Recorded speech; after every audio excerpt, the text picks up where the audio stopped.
This is SBS World News with Michael Tomalaris. Good evening. Iran has dismissed Western intelligence reports that the Ukrainian jet that crashed soon after takeoff from Tehran on Wednesday was brought down by an Iranian missile. Iranian aviation officials blame mid-air technical problems, describing the Western claims as scientifically impossible and amounting to psychological warfare. SBS correspondent Ben Lewis is in Erbil in Iraq. Ben, good afternoon to you. The United States and Canada seem certain Iran is to blame. And Mike, good evening. Very much so. They're incredibly sure of the intelligence given how quickly it has been publicly released. The United States, Canada and the United Kingdom believe that the 176 people who were killed on that plane were unintentional casualties of the heightened escalations in conflict between Iran and the United States. There are calls for a thorough investigation, but that may not happen. New vision, which US media says seems to show the moment a Ukrainian airliner was struck by a missile. The plane flying on for several minutes as it tried to return to Tehran's airport. And here, CCTV footage shown on Iranian TV of the crash impact several kilometres away, debris streaking past the camera.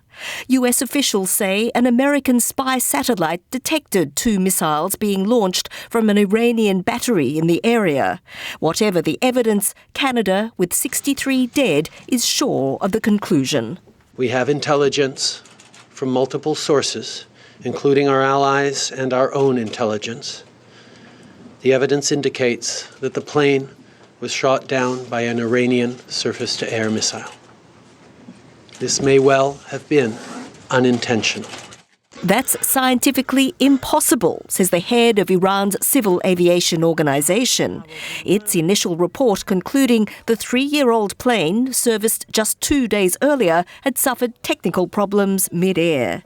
On the other hand, reports that Iran's anti-aircraft systems were active following Iranian attacks on US air bases hours before. It was flying in a pretty rough neighborhood, and somebody could have made a mistake. Some people say it was mechanical. I personally don't think that's even a question. US and Iraqi officials believe the aircraft was hit by a Russian-supplied surface-to-air missile system. But Tehran has slammed what it calls psychological warfare, inviting countries that suffered casualties, plus the US Transport Safety Board and the plane's maker Boeing, to join the probe, though Boeing won't be given the black box flight recorder. Meanwhile, the Iranians have been bulldozing the crash site. The scene now cleared of wreckage and potential evidence. One expert, though, says the dead may yet prove the best witnesses. There could be evidence literally within the bodies of the victims that could point to whether or not, for example, an explosion took place inside or outside of the aircraft. After the Iranian attacks on American forces, US aviation authorities had declared a no-fly zone. Ukraine's president insisting his airline was among several European carriers using Tehran's airport, which he says had been operating as usual. If an Iranian missile did down the plane, it was amid already high tensions with the US. Do you think that the United States is at least partially responsible for this tragedy? I think it is too soon to be drawing conclusions or assigning blame or responsibility. As Canadians mourned, there was a sense the finger-pointing was only just beginning. Raina Sarampayat, SBS World News. Meanwhile, here in the Middle East, the fallout from the assassination of General Soleimani by the United States continues. The top commander in Iran's Revolutionary Guard has warned that the missile attack on a US airbase during the week is just the start of Tehran's response. Across Tehran, posters of the top Iranian commander killed in last week's US strike are a reminder the threat of war still looms. برداشت من اینه که فعلا یه جورایی سکونیه که حالت سکون پیدا کرده دو طرف اگه خدا بخواد. Iran continues to mourn General Qasem Soleimani. This ceremony held in the Supreme Leader's residence. Other memorial services held across the country. In an ominous sign, the head of the Iranian Revolutionary Guard Aerospace Unit has warned the missile attack on a base housing US troops in Iraq is only the beginning of the retaliation. The missile attack conducted against the U.S. military base was a move that, God willing, will be continued. Iran was not after killing U.S. personnel. Our goal was to hit U.S. military equipment. Pursuant to Clause 8 of Rule 20. On Capitol Hill, lawmakers in the Democratic-led House of Representatives are pushing to rein in Donald Trump's ability to wage war with Iran without congressional approval. The yeas are 224 and the nays are 194. The House voting in favour of a war powers resolution. We must keep the American people safe. The House will pass a war powers resolution to limit the president's military actions regarding Iran.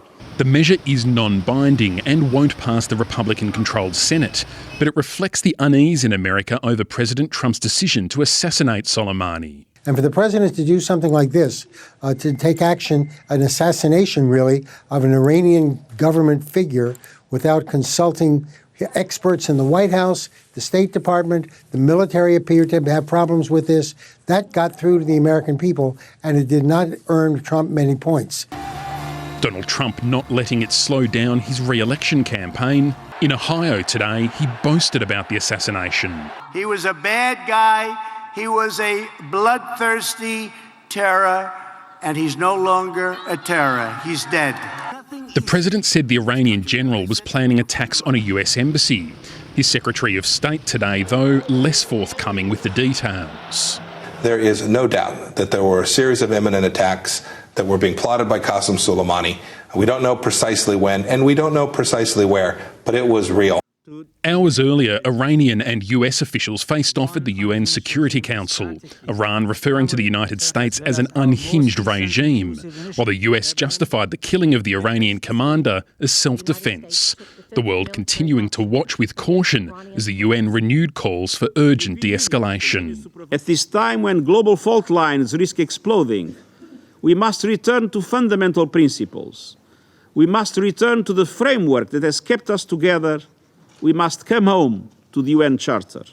The Turkish foreign minister has met with his counterpart here in Iraq as the two countries work together to curtail tensions between Iran and the US.